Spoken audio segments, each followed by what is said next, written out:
my fellow Americans, and the people who brought me to the dance, Delawareans. I see my buddy Senator Tom Carper down there, and I think Senator Coons is there, and I think the governor's around. Is that Ruth Ann? And that former Governor Ruth Ann Minner. Most importantly, my sisters-in-law and my sister Valerie. Anyway. Folks, the people of this nation have spoken. They've delivered us a clear victory, a convincing victory, a victory for we the people. We've won with the most votes ever cast on a presidential ticket in the history of the nation. 74 million.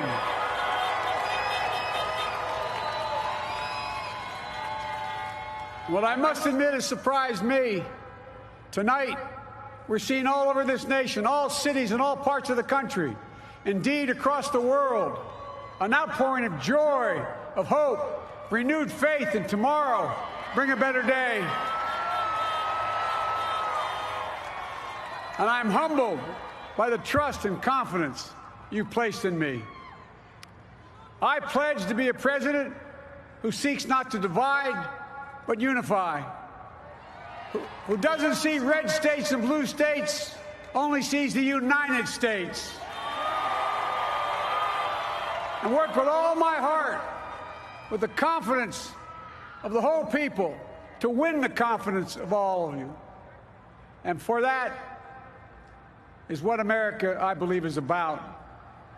It's about people, and that's what our administration will be all about. I sought this office to restore the soul of America, to rebuild the backbone of this nation, the middle class, and to make America respected around the world again, and to unite us here at home. It's the honor of my lifetime that so many millions of Americans have voted for that vision. And now, the work of making that vision is real. It's a task, the task of our time. Folks, as I said many times before, I'm Jill's husband. And I would not be here without her love and tireless support of Jill and my son Hunter and Ashley, my daughter, and all our grandchildren and their spouses and all our family. They're my heart. Jill's a mom, a military mom, an educator. And she has dedicated her life to education. But teaching isn't just what she does, it's who she is. For American educators, this is a great day for y'all. You're going to have one of your own in the White House. And Jill's going to make a great First Lady. I'm so proud of her.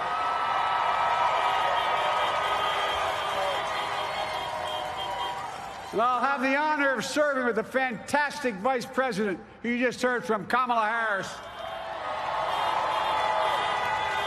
who makes history as the first woman, first black woman, the first woman from South Asian descent, the first daughter of an immigrant ever elected in this country.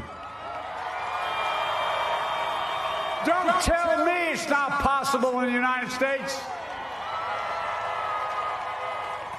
It's long overdue.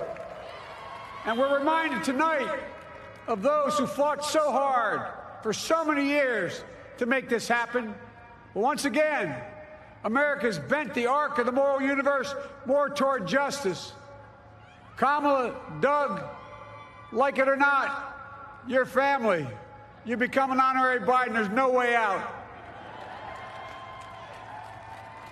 All those of you who volunteered and worked the polls in the middle of this pandemic, local elected officials, you deserve a special thanks from the entire nation.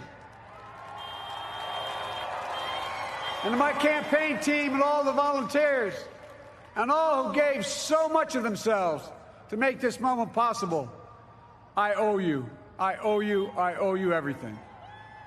And to all those who supported us, I'm proud of the campaign we built and ran.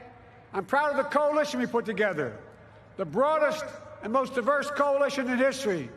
Democrats, Republicans, independents, progressives, moderates, conservatives, young, old, urban, suburban, rural, gay, straight, transgender, white, Latino, Asian, Native American.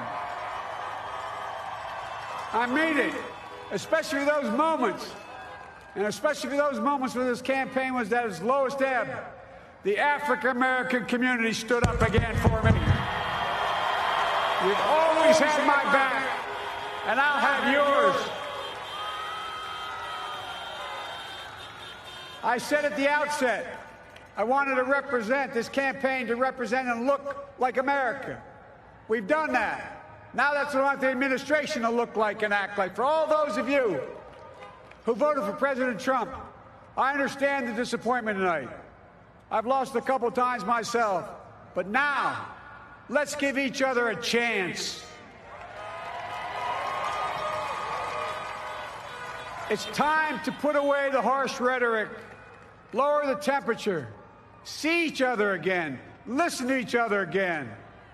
And to make progress, we have to stop treating our opponents as our enemies. They are not our enemies. They are Americans. They are Americans. The Bible tells us, to everything there is a season, a time to build, a time to reap and a time to sow, and a time to heal. This is the time to heal in America.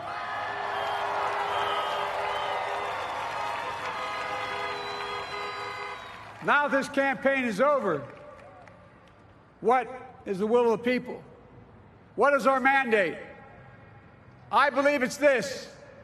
Americans have called upon us to marshal the forces of decency, the forces of fairness, to marshal the forces of science and the forces of hope in the great battles of our time. The battle to control the virus, the battle to build prosperity, the battle to secure your family's health care, the battle to achieve racial justice and root out systemic in this country, and the battle to save our planet by getting climate under control, the battle to restore decency, defend democracy, and give everybody in this country a fair shot. That's all they're asking for, a fair shot.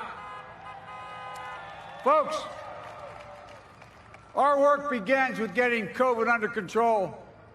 We cannot repair the economy, restore our vitality, or relish life's most precious moments, hugging our grandchildren, our children, our birthdays, weddings, graduations, all the moments that matter most to us until we get it under control. On Monday, I will name a group of leading scientists and experts as transition advisors to help take the Biden-Harris COVID plan and convert it into an action blueprint that will start on January the 20th, 2021. That plan will be built on bedrock science. It will be constructed out of compassion, empathy, and concern. I will spare no effort, none, or any commitment to turn around this pandemic. Folks, I'm a proud Democrat, but I will govern as an American president. I'll work as hard for those who didn't vote for me as those who did.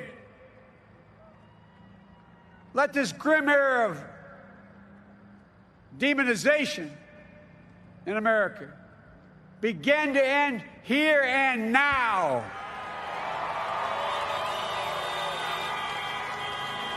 The refusal of Democrats and Republicans to cooperate with one another, it's not some mysterious force beyond our control. It's a decision, a choice we make.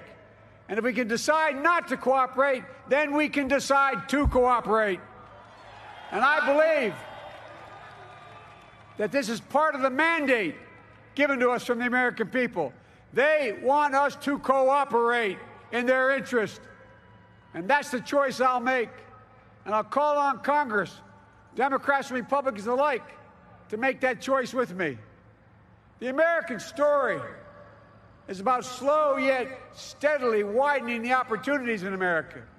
And make no mistake, too many dreams have been deferred for too long. We must make the promises of the country real for everybody, no matter their race, their ethnicity, their faith, their identity, or their disability. Folks, America has always been shaped by inflection points, by moments in time where we've made hard decisions about who we are and what we want to be. Lincoln in 1860, coming to save the Union. FDR in 1932, promising a beleaguered country a new deal. JFK in 1960, pledging a new frontier. And 12 years ago, when Barack Obama made history, he told us, yes, we can. Well, folks, we stand at an inflection point.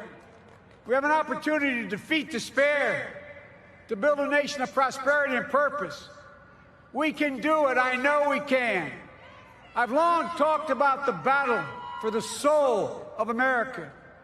We must restore the soul of America. Our nation is shaped by the constant battle between our better angels and our darkest impulses. And what presidents say in this battle matters. It's time for our better angels to prevail. Tonight, the whole world is watching America. And I believe at our best, America is a beacon for the globe. We will lead not only by the example of our power, but by the power of our example. I've always believed, many of you heard me say it, I've always believed we can define America in one word: possibilities. That, in America, everyone should be given an opportunity to go as far as their dreams and God-given ability will take them. You see, I believe in the possibilities of this country.